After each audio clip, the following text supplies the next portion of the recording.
Hello friends, बीते लम्हों के अनकहे किस्से का ये 9th एपिसोड है।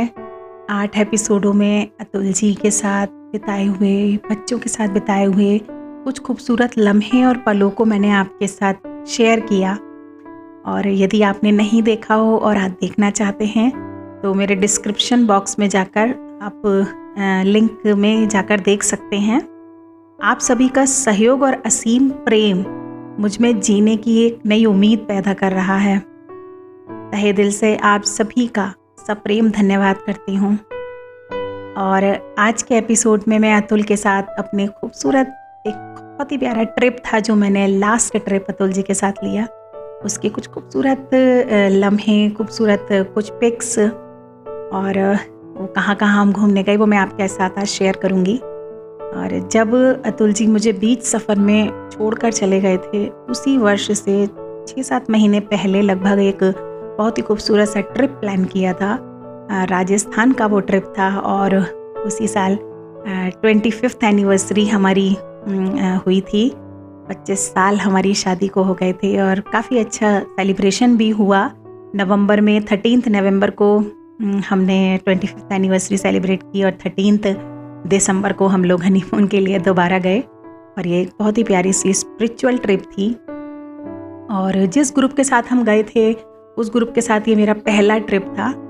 और सभी लोगों को मैं नहीं जानती थी, पर मेरी नेचर ऐसी है कि मैं सभी के साथ दोस्ती कर लेती हूँ, तो मुझे बहुत अच्छा लगा। सारे ही लोग बहुत अच्छे थे, कोऑपरेट कर रहे थे काफ़ी रास्ते में, और काफ़ी लोगों को मैं जानती भी थी। हम लोग 40-45 फैमिलीज साथ में घूमने गए थे। और यहाँ से हम लोगों ने ट्रेन का सफ़र किया। ट्रेन से फिर हम लोग राजस्थान पहुँचे। राजस्थान में एक बहुत ही अच्छी सी लग्जरी सी बस हम लोगों को वहाँ पर लेने के लिए आई और हम सारे ही लोग उस बस में बैठकर अपने प्रॉपर्टी जहाँ हम जिस होटल में रुके थे वहाँ हम गए। और वहाँ से हमारी जो जर्नी थी वो स्टार्ट हुई, जो हम घूमने का हमारा था। और सारी ही जगह बहुत सुंदर थी, बहुत अच्छा अरेंजमेंट था। और वहाँ पर एक बहुत सारे मंदिरों के दर्शन किए। एक्चुअली में अगर हम अकेले का ट्रिप बनाते हैं तो मोस्टली क्या होता है, बड़ी बड़ी खूबसूरत जगह देख लेते हैं, बट क्या होता है जो सुंदर से मंदिर होते हैं, जो वहाँ के फेमस टेम्पल होते हैं, उनके दर्शन थोड़े रह जाते हैं। पर जिस ग्रुप के साथ हम गए थे वो वहाँ के सारे ही टेम्पल्स के बारे में काफ़ी अच्छी तरह जानते थे। तो बहुत ही प्यारे प्यारे टेम्पल हमने वहाँ देखे। एक कर्णिका देवी का मंदिर था जिसमें कम से कम 25-30 हज़ार चूहे थे, बड़े बड़े। चूहों से मुझे बहुत डर लगता है लेकिन वहाँ एक बड़े से तसले में दूध भरा हुआ था, उसके चारों तरफ चूहे ही चूहे दूध पी रहे थे। बहुत ही यूनिक सा नज़ारा था। और उसके बाद हम घाटू श्याम जी के दर्शन करने गए।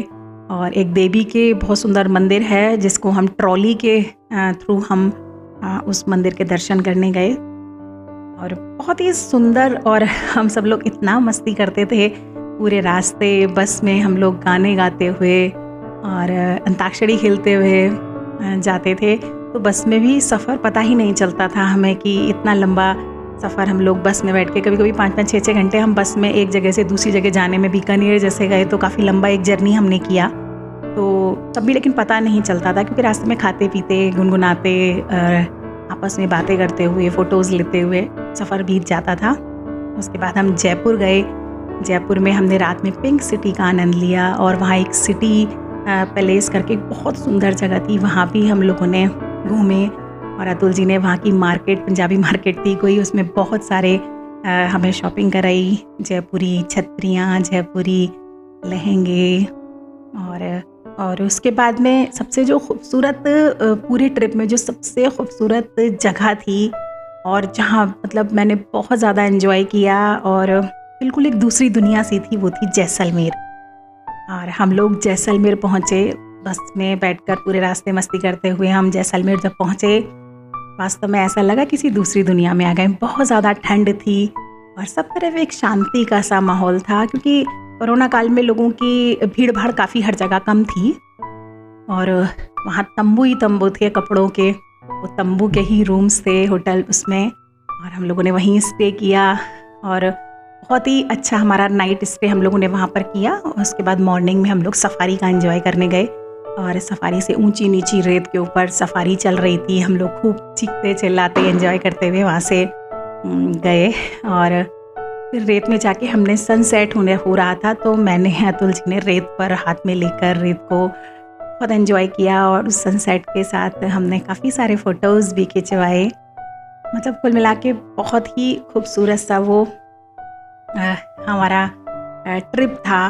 उसके बाद में वहाँ पर सारे ही जो साथ के लोग थे वो ऊँट की सवारी कर रहे थे। मुझे ऊँट पर बैठने में बहुत डर लगता है। मैंने मना कर दिया कि नहीं अतुल जी, हम ऊँट पर नहीं बैठेंगे। पर उन्होंने मुझसे ज़िद की कि इतनी दूर तक आए हैं, फिर पता नहीं ऊँट की सवारी का क्या रहे, चलो एक बार ट्राई करके देखते हैं, मैं पीछे बैठता हूँ तो कोई दिक्कत नहीं होगी। और हम दोनों पहली बार और शायद आखिरी बार हम दोनों ने ऊँट की सवारी की।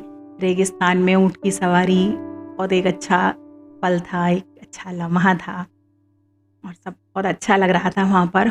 और फिर हम लोग जो सफारी का एंजॉय करके जब रात को हम लोग वहाँ से लौट कर आए, तो वहाँ रात में जैसलमेर में एक बहुत सुंदर सी जगह इन्होंने चारों तरफ बना रखी है, जिसके सेंटर में राजस्थानी प्रोग्राम्स होते हैं, डांस वगैरह हैं। और वहाँ का जो सॉन्ग्स का ट्रेंड है वो रात भर प्रोग्राम चलता है। हम सब लोग अपनी रज़ाई गद्दे वगैरह लेके 30-40 फैमिलीज़ जो थे, हम सब वहीं पर चारों तरफ गोल घेरा बनाकर बैठ गए। और अतुल जी ने मुझे वहाँ के लिए एक ड्रेस जयपुर से ही परचेज़ कराई थी, जयपुरी लहंगा, चुन्नी, वही पहनकर रात भर वहाँ पर मैंने डांस किया। बहुत ही अच्छा लग रहा था। अतुल जी ने भी बहुत डांस किया, बोन फायर था, आग के चारों तरफ हम लोग डांस कर रहे थे। ओ घड़ी आँख्या में स्याही रे बिंदी माथे पे लाई, बहू सब कर दी गाँव की फैल में बन ठण के जब आई, सारे देवर जेठा कहे मैं गई खटक खटक, ओ गजबर घूंघट काढ़ चली मैं तो मटक मटक, ओ गजबर घूंघट डाल चली मैं तो मटक मटक। बहुत डांस किया पूरी रात हम लोगों ने। इतना थकान के बाद भी पता ही नहीं चल रहा कि हम वहाँ पर थक भी रहे थे। हम लोगों ने इतना डांस किया, बहुत अच्छा लगा, बहुत प्यारी ट्रिप रही, खूब एंजॉय भी किया। और गाड़ी में बैठकर बातें करते करते हमने नेक्स्ट ट्रिप की प्लानिंग भी कर ली सब लोगों ने साथ में। ये 2-3 ट्रिप एक साल में ले जाते हैं और अतुल जी ने भी इस ग्रुप को ज्वाइन कर लिया था।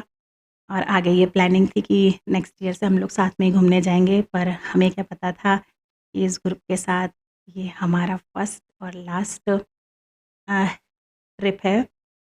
अ, अतुल के बिना एक अजीब सी बेचैनी, एक अजीब सा खालीपन, एक घबराहट रहती है। बस ज़िंदगी जी रही हूँ, लेकिन पता नहीं, लेकिन हाँ, ये समय ऐसा था, इस वक्त मुझे और मेरे दोनों बच्चों को ही अतुल जी की बहुत ज़्यादा ज़रूरत थी। से ज़िंदगी रुक सी गई है। हँसती भी हूँ तो एक दर्द सा रहता है, एक दर्द छुपा होता है हँसी के पीछे भी। आँखों से आँसू हैं कि रुकने का नाम ही नहीं लेते हैं। ऐसा लगता है काश, काश तू मेरी रूह में इस कदर समा जा कि एक भी पल के तुझसे मैं अपने आप को जुदा मान ही ना पाऊँ। और जब मैं जुदा नहीं मानूँगी तो काहे की परेशानी। ज़िंदगी का कड़वा सच है कि यहाँ से हर किसी को जाना है, मुझे भी जाना है, पर बहुत जल्दी। शायद ये समय नहीं था इनके जाने का, पर बहुत जल्दी चले गए। और अभी एक बहुत लंबा सफ़र था जो मैं इनके साथ कंधे से कंधा मिलाकर इनके साथ ही तय करना चाहती थी। दोनों बच्चों की शादियाँ करना चाहती थी, दुनिया घूमना चाहती, पर शायद ईश्वर को कुछ और मंज़ूर था। ईश्वर को इनकी ज़्यादा ज़रूरत थी।